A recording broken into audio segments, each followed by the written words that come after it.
अस्सलाम वालेकुम स्टूडेंट्स। तो आज हमारा 9th क्लास की केमिस्ट्री का दूसरा लेक्चर है, जिसके अंदर कल तो हमने डिस्कस किया था जो हमारा 7th चैप्टर का जो कुछ बच रहा था एक टॉपिक, तो वो हमने तकरीबन कंप्लीट कर लिया है। तो उसके बाद जो आज हमने पढ़ना है वो है हमारे पास व्हाट इज़ मेटल। ये हमारे पास चैप्टर नंबर 8 से है। तो ये चैप्टर नंबर 8 तकरीबन सारे मेटल्स के ऊपर है कि मेटल कैसे वर्क करती है, कैसे किसी के साथ रिएक्ट करती हैं और रिएक्ट करके क्या बनाती हैं, और इनका ट्रेंड क्या होता है, और कैसे ये किसी चीज़ को अपने साथ अट्रैक्ट करती हैं या उसके साथ रिएक्ट करती हैं। तो आज हम पढ़ेंगे कि व्हाट इज़ मेटल, और उसका देखेंगे कि इलेक्ट्रोपॉजिटिव करैक्टर किस तरह उसके अंदर पाया जाता है, और ये इलेक्ट्रोपॉजिटिव करैक्टर कहाँ पर कम होते हैं और कहाँ पर ज़्यादा होता है। तो इस हवाले से इस चैप्टर के अंदर हम डिस्कस करेंगे। तो पहले आपको पता होना चाहिए कि मेटल है क्या चीज़। तो अगर हमको ये पहले पता होगा कि मेटल क्या है और ये पीरियोडिक टेबल में कहाँ पे एग्जिस्ट करती है और किस हालत में होती है, तो इसके बाद ही हम इसके मुताल्लिक़ कुछ ज़्यादा डिटेल के साथ डिस्कस कर सकेंगे। तो इसीलिए सबसे पहले जो चंद पॉइंट्स मैंने यहाँ पे लिखे हैं, तो ये है हमारे पास कि मेटल का पहला पॉइंट आपने याद क्या करना है कि मेटल जो भी होती है वो इलेक्ट्रॉन देती है। इलेक्ट्रॉन देकर जब भी कोई मेटल इलेक्ट्रॉन देती है तो वो आपके पास कहलाती है इलेक्ट्रोपॉजिटिव। तो ये इलेक्ट्रोपॉजिटिव क्यों कहलाती है, तो इसके इलेक्ट्रोपॉजिटिव कहलाने की वजह ये है कि ये आपको जब भी दिखाई देगी कि आप इसमें से आसानी से कोई इलेक्ट्रॉन रिलीज करवा सकते हैं, ये आसानी के साथ इलेक्ट्रॉन दे सकती है। तो अगर ये आसानी के साथ इलेक्ट्रॉन दे सकती है तो इसका मतलब है इसकी आयोनाइजेशन एनर्जी वगैरह जो होती है वो बहुत लो होगी। लो मेटल टू मेटल वेरी करेगी। लो से इस तरह मुराद नहीं कि बिल्कुल ही लो होगी, वो मेटल के अलावा नॉन मेटल से भी ज़्यादा लो होगी, इस तरह नहीं है, बल्कि मेटल टू मेटल ये वेरी करती है। और ये आपके पास जैसे मैंने यहाँ पे कुछ एग्जांपल दी हैं, जैसे सोडियम है, तो ये सोडियम क्या करेगा कि सोडियम इलेक्ट्रोपॉजिटिव बनेगा। इलेक्ट्रोपॉजिटिव से मुराद कि उसके ऊपर पॉजिटिव चार्ज आएगा। तो इलेक्ट्रोपॉजिटिव बन के ये क्या बनाता है, ये आपके पास केटाइन बनाता है। क्या बनाता है ये? केटाइन। तो जब भी ये केटाइन बनाता है तो इसके ऊपर पॉजिटिव चार्ज आ जाता है, और जिसकी वजह से हम इसे नाम देते हैं इलेक्ट्रोपॉजिटिव का। तो इसी तरह ये सोडियम आपके पास क्या करता है कि एक इलेक्ट्रॉन देता है। तो सोडियम जब भी एक इलेक्ट्रॉन देता है तो उसके ऊपर +1 का चार्ज आता है, और इसीलिए ये एक केटाइन बन गया और ये एक इलेक्ट्रोपॉजिटिव है और मेटल कहलाता है। उसके बाद हमारे पास क्या है, दूसरी एग्जांपल है कि मैग्नीशियम। तो मैग्नीशियम के अंदर भी यही होगा कि मैग्नीशियम के अंदर आप लोग देखेंगे कि मैग्नीशियम जो कि दूसरे ग्रुप के अंदर होता है और इसके वैलेंस शेल के अंदर 2 इलेक्ट्रॉन होते हैं जो कि इजाफी होते हैं। तो ये मैग्नीशियम भी क्या करता है कि 2 इलेक्ट्रॉन दे देता है और अपना वो इलेक्ट्रोपॉजिटिव बनाता है, इलेक्ट्रोपॉजिटिव करैक्टर शो करता है, और उसके पास क्या आ जाता है कि केटाइन बन जाता है और उस केटाइन के ऊपर +2 का चार्ज आ जाता है। तो इस तरह मेटल क्या करती हैं, वो इलेक्ट्रॉन देती हैं। जैसे हमारे पास जिंक ले लें आप, जिंक भी इसी तरह करती है कि जिंक क्या करती है, आपके पास 2 इलेक्ट्रॉन देती है, और 2 इलेक्ट्रॉन दे के 2 इलेक्ट्रॉन दे के वो आपके पास क्या बनाएगी, जिंक +2 बनाएगी। तो इस तरह ये जिंक का केटाइन बन जाता है, और इस जिंक के केटाइन को हम इलेक्ट्रोपॉजिटिव बोलते हैं। और जिंक एक मेटल है जिसका एटॉमिक नंबर 30 है। तो इसी तरह मैग्नीशियम का एटॉमिक नंबर 12 है, और उसके बाद जो आपके पास क्या है जी, सोडियम है, इसका एटॉमिक नंबर है 11। तो इस तरह ये 1 2 2 इलेक्ट्रॉन देकर ये इलेक्ट्रोपॉजिटिव बनाते हैं और केटाइन है, और इसी तरह ये क्या है जी, मेटल है। तो यहाँ तक हमें तकरीबन आइडिया हो जाता है कि मेटल क्या होते हैं और मेटल क्या करते हैं रिएक्शन के दौरान, इलेक्ट्रॉन देते हैं या लेते हैं। तो इसके लिए मैंने यहाँ पे कुछ पीरियोडिक टेबल का स्केच ड्रा किया है छोटा सा। तो इसके अंदर कुछ हम समझते हैं। इसके अंदर क्या है कि आपको पहला यहाँ पे ग्रुप नजर आ रहा है, जिसके अंदर सिर्फ ऊपर जो है वो यहाँ पर क्या होगी, हाइड्रोजन,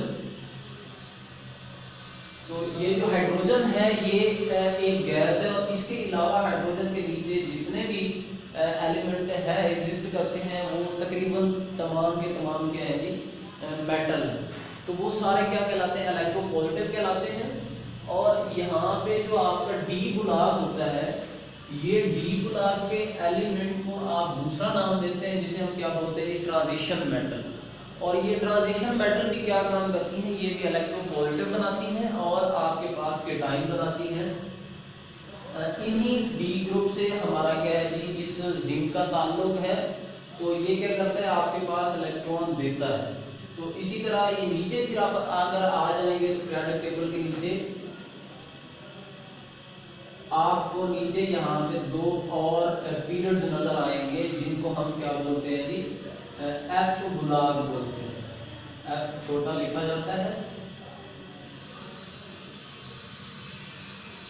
तो ये एफ गुलाब वाले एलिमेंट भी तकरीबन सारे के सारे क्या करते हैं, इलेक्ट्रॉन देते हैं और इलेक्ट्रोपॉजिटिव बनाते हैं, और हमारे पास वो क्या कहलाती है, इनर ट्रांजिशन मेटल कहलाती है। तो इस तरह यहाँ पे जो आपकी पीरियोडिक टेबल के दरमियान में ऊपर से एक एलिमेंट को छोड़ के और यहाँ से जो है वो नॉन मेटल का हिस्सा शुरू होता है, तो इसको छोड़ के तकरीबन सारे के सारे क्या होते हैं, ये आपके पास मेटल होती है जो कि इलेक्ट्रॉन देती है। तो उसके बाद पीरियोडिक टेबल के अंदर आपका ये क्या है जी, यहाँ पे जो नोबल गैसेज हैं ये बिल्कुल ही नॉन रिएक्टिव होती हैं, इनका मेटल के साथ कोई लेना देना या किसी और एलिमेंट के साथ कोई लेना देना नहीं होता। तो उसके बाद ही हमारे पास इसका एक करैक्टर आता है जिसे हम क्या नाम देते हैं, इलेक्ट्रोपॉजिटिव करैक्टर। कि इलेक्ट्रोपॉजिटिव करैक्टर है क्या और ये क्यों आता है, और इसकी टेंडेंसी यानी कि इसका रुझान पीरियोडिक टेबल के अंदर क्या है, कि ये ग्रुप के अंदर कहाँ पे वेरी करता है, कैसे वेरी करता है, और पीरियड्स के अंदर ये कैसे वेरी करता है और क्यों चेंज होता है। तो ये सब हम इसके अंदर देखने वाले हैं। तो इसका पहला जो पॉइंट है वो है जी इलेक्ट्रोपॉजिटिव करैक्टर का, कि metal have tendency to loss electron.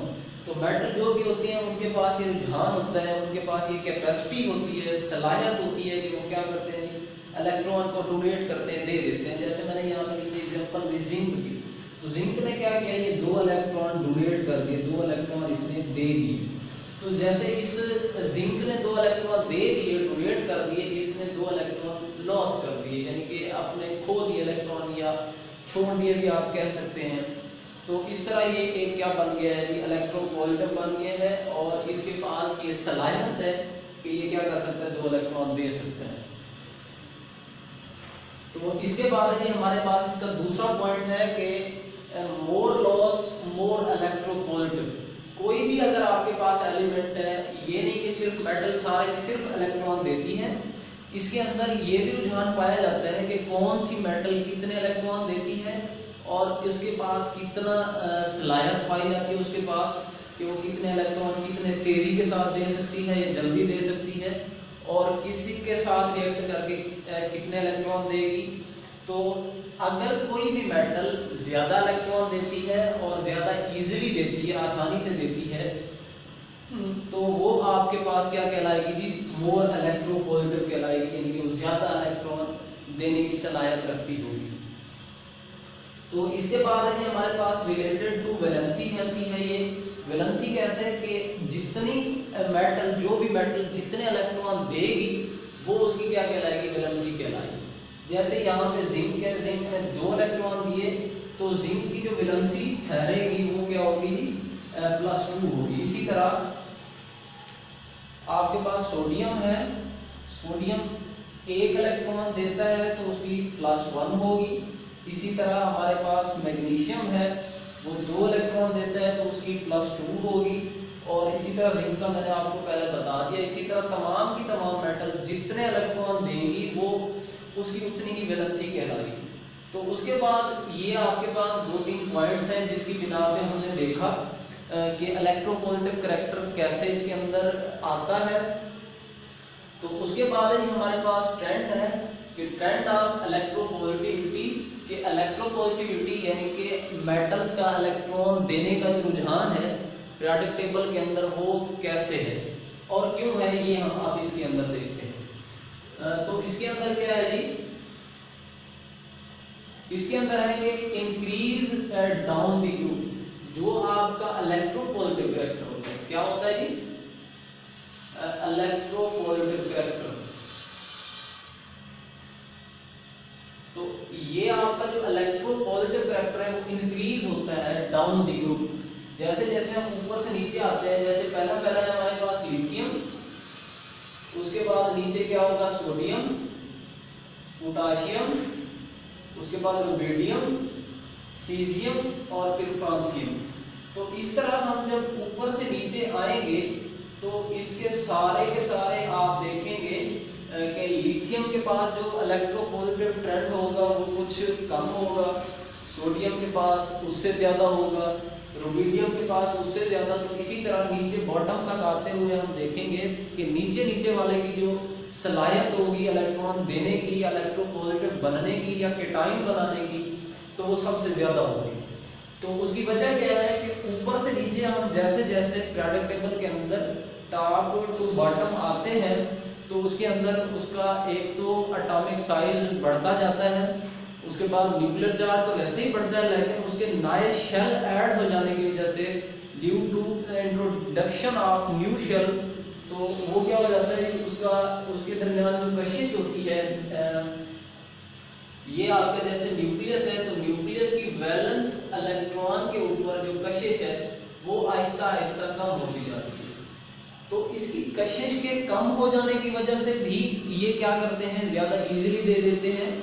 और इसके दरमियान एक तो यहाँ पे क्लाउड बन जाता है, बादल सा बन जाता है इलेक्ट्रॉन्स का, जिसको हम पीछे पढ़ चुके हैं कि शील्डिंग इफेक्ट, वो भी थोड़ा बहुत इसके ऊपर असरअंदाज होता है। तो इस तरह ये क्या करता है जी, ऊपर से नीचे इसका एटॉमिक साइज बढ़ता जाता है, इसका एटॉमिक नंबर भी बढ़ेगा तो इसके साथ इसका साइज भी बढ़ेगा। साइज के बढ़ने से आपके जो न्यूक्लियस और किसकी जी वैलेंस शेल के अंदर इलेक्ट्रॉन के ऊपर जो कशिश होती है वो क्या हो जाती है जी, कम हो जाती है। तो इस वजह से ऊपर से नीचे आते हुए इसका इलेक्ट्रोपॉजिटिविटी का ट्रेंड जो है वो बढ़ता जाता है। तो इसके बढ़ जाने की वजह से क्या होगा जी, इसका इलेक्ट्रोपॉजिटिव करैक्टर जब बढ़ेगा तो केटाइन जल्दी जल्दी बनते जाएंगे। तो इसके बाद जी हमारे पास इसी का इलेक्ट्रोपॉजिटिविटी का जो करैक्टर है जी left to right in the periodic table, तो वो क्या होगा जी, डिक्रीज होगा। उसकी वजह क्या है कि यहाँ पर मैंने जैसे एग्जांपल दिया, बेरिलियम का एटॉमिक नंबर चाहे 3 है 4 है और लिथियम का 3 है, तो लिथियम का जो साइज होगा वो तकरीबन क्या रहेगा, बेरिलियम के या तो बिल्कुल थोड़ा सा सेम कह लें, ऑलमोस्ट सेम ही होगा, बल्कि देखा जाए तो उसका एटॉमिक नंबर तो बढ़ गया है। तो अगर एटॉमिक नंबर बढ़ गया है तो एटॉमिक नंबर बढ़ने की वजह से उसका साइज तो बहुत बड़ा हो जाना चाहिए था, लेकिन क्या होता है या तो स्लाइड डिफरेंस आता है या तकरीबन इससे तकरीबन बराबर ही रह जाएगा, तो यह कम हो जाएगा तो बढ़ेगा ज़्यादा नहीं। तो इस वजह से क्या होगा कि इनके दरमियान न्यूक्लियर चार्ज बढ़ने की वजह से इसके ऊपर कशिश ज़्यादा आ जाएगी, क्योंकि अब नया शेल इसके अंदर ऐड नहीं हुआ।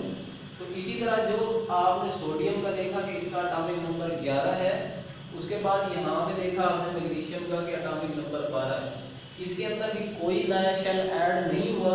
तो इसके नया शेल ऐड ना होने की वजह से न्यूक्लियर चार्ज तो बढ़ गया, न्यूक्लियर चार्ज के बढ़ने से इसकी जो न्यूक्लियस की जो कशिश है वो तो बढ़ गई, लेकिन उसका साइज जो है वो ज़्यादा कुछ श्रिंक हो जाएगा, छोटा हो जाएगा।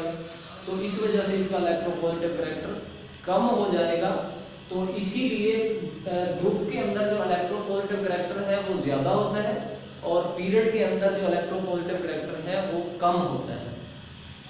तो इसका जो आपके पास आखिरी कॉन्सेप्ट बचता है वो ये है कि पॉजिटिविटी का जो रिलेशन है किसके साथ जी, आपके पास क्या है जी, आयनाइजेशन एनर्जी। तो इस आयनाइजेशन एनर्जी के साथ इसका जो ताल्लुक है वो कुछ इस तरीके से होता है कि ये डिपेंड करती है इलेक्ट्रोपॉजिटिविटी ऑन आयनाइजेशन एनर्जी। क्यों करती है?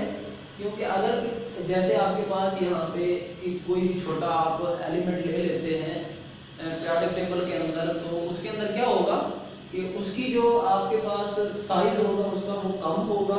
साइज कम होने की वजह क्या होती है कि उसका न्यूक्लियर चार्ज तो ज्यादा होगा, उसका न्यूक्लियर चार्ज तो ज़्यादा होगा मगर उसका साइज कम रहेगा। तो न्यूक्लियर चार्ज के ज़्यादा होने के लिए साइज कम होता है, जब साइज कम होगा तो उसकी आयनाइजेशन एनर्जी क्या हो जाएगी, इंक्रीज हो जाएगी। आयनाइजेशन एनर्जी जो उसकी क्या हो जाएगी, इंक्रीज। जब भी आयनाइजेशन एनर्जी किसी चीज़ की इंक्रीज हो जाए तो उसका इलेक्ट्रोपॉजिटिव करैक्टर क्या हो जाता है, कम हो जाता है। उसकी वजह क्या है कि आयनाइजेशन एनर्जी आप इस तरह समझते हैं कि किसी भी एलिमेंट को उसके या उसके वैलेंस शेल में से जब भी इलेक्ट्रॉन निकालने के लिए जितनी एनर्जी दरकार होती है तो उसको हम क्या कहते हैं, आयनाइजेशन एनर्जी कहते हैं। तो जब उसका एटॉमिक साइज कम हो जाता है, न्यूक्लियस की जो कशिश होती है वो वैलेंस इलेक्ट्रॉन के ऊपर ज़्यादा हो जाती है, तो उसके ज़्यादा हो जाने की वजह से कशिश के तो हमें ज़्यादा एनर्जी देनी पड़ती है, तब जाके वो इलेक्ट्रॉन रिलीज होता है। तो इसीलिए अगर किसी की इलेक्ट्रोनेगेटिविटी ज़्यादा होगी तो इलेक्ट्रोपॉजिटिविटी जो करैक्टर है उसका वो क्या हो जाएगा, कम हो जाएगा। तो इस तरह ये आपका लास्ट जो है ये कंसेप्ट भी मेटल का इस टॉपिक के लिहाज से वो क्लियर हो गया। तो उम्मीद करता हूँ आपको अच्छी तरह समझ आ गया होगा। नेक्स्ट लेक्चर के हम अंदर इससे आगे जो भी होगा हमारा वो देखेंगे। तो तब तक के लिए अल्लाह हाफिज़।